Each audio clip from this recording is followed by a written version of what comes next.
Michella Chester here with NCAA Digital. I've got Wayne Cavadi here with me today, our D2 expert on NCAA.com. Wayne is going to preview the D2 college baseball season, maybe make some predictions as well. Wayne, I want to start with your preseason Power 10 rankings. Can you take me through the top 5 teams, starting with number 1, Wingate, the reigning champs? Yeah, and if you look around at the national polls, Tampa is a very well-deserving consensus number one. But I stuck with the Bulldogs because as you mentioned, they're the defending national champs. They lost a couple key pieces in McCann Mellett and Hunter Dula, but they return a bulk of that lineup. They return a lot of key pitching. And we saw last year, the way I say they maybe weren't the best team, historically speaking, in Cary, North Carolina last year for the D2 baseball championship, but they found a way to play the best. And that's why I think you have to give them the benefit of the doubt and have them at number one. And then if you want to talk top five, we just mentioned kind of Tampa, who is that consensus number one, and deservingly so. They have 8 players back in their lineup. EJ Cumbo is one of the best hitters in D2. And then you have all 3 starting pitchers back in your rotation. I mean, Tampa has 8 national championships, and there's a reason. And it's because they have players that stick around like that. Colorado Mesa is always, from doing these, that they're always going to be in my top 5. They have a potent offense. They do have a new look pitching staff. But, speaking to Coach Hanks, it sounds like he feels that it may not be as talented at the top as it normally is, but it's more depth than he's had in a long time. And coming from a guy that's won 40 games 8 years in a row, that's a pretty solid statement. Right behind them, I have Angelo State. And the tricky part there is that Colorado Mesa and Angelo State are in the same region. So we're looking at 2 title contenders, but only one is going to make it to Cary at the end of the year. I like Angelo State. They lost one of the best players in D2 baseball, Josh Oliver, but I think Aaron Walters is a player of the year candidate. And yes, they lose one of the best pitchers in D2 baseball, but they have a deep staff with a lot of returning experience.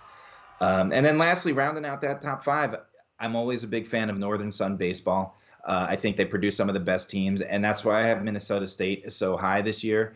It's a tough conference.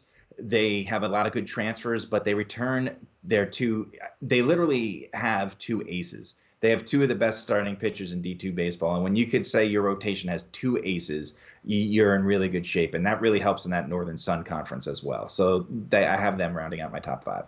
Yeah, I want to have you touch on those player of the year candidates a little bit more. You mentioned we lost a lot of really great players from 2021, but who are some of those player of the year candidates we should have on our radar for this year? Maybe a few picks for yourself. Yeah, well, number 1 is obviously last year we had our first ever NCAA.com player of the year, and that was Hayden McGeary. He's back for Colorado Mesa. He hit 481 with 26 doubles, 20 home runs, and he only struck out 20 times last year. I mean, we're talking about as complete a hitter as you're going to find. John Michael Fale from North Greenville is another guy that's always on this list. He's one of the best catchers. He's a MLB draft prospect, and he just hits, whether it's to the gaps or over the fence, he's really good at it.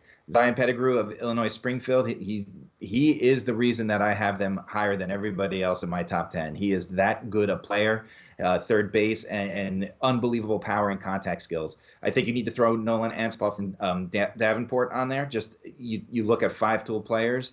They really are rarer and rarer these days, and he's one of those guys. And then I already mentioned Aaron Walters, but 2 other guys you got to look out for: Jake Barlow from Delta State, who's a little bit under the radar this year, and Grant Carey from Northwest Nazarene after that impressive program record-setting run to Cary, and he's back this year, and he's going to be just as good as he was last year. You mentioned some under the radar teams in your article. I want to give you a chance to touch on those a little bit more and what you think they could do this season.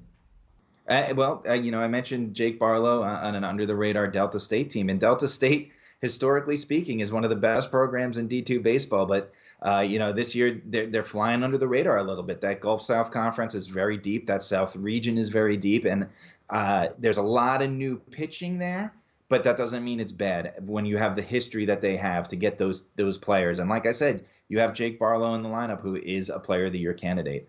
I think Charleston, West Virginia, and Wheeling in the Mountain East Conference are 2 teams that both of them, if things fall right, either one of them could wind up in carry this year. That's how good these two teams are with their depth.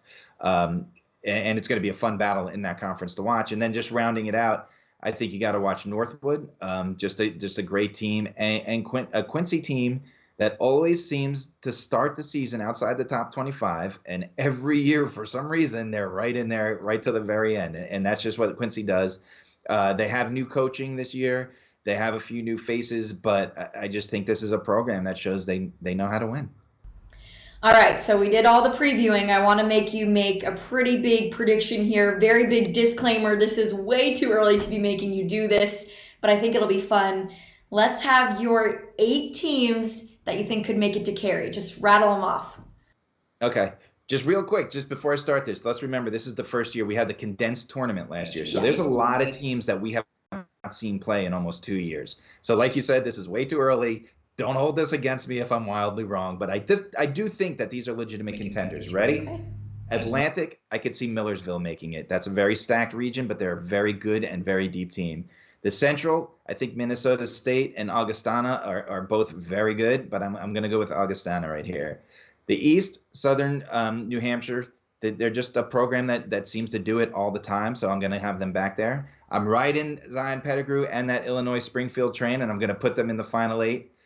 North Greenville, I think that Southeast, even with Wingate there and even with them the preseason, number 1, I think is really deep and it's anyone's ball game.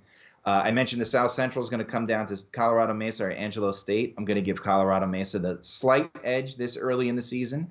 The South, I already said Tampa's the number 2 team in the country. They're probably 1B to Wingate's 1A. So I have them in the South. And then in the West, I'm going to go with Azusa Pacific.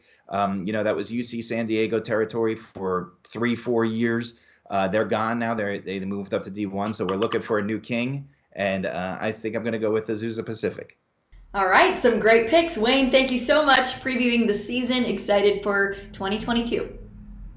Thank you very much. We'll see you in Cary.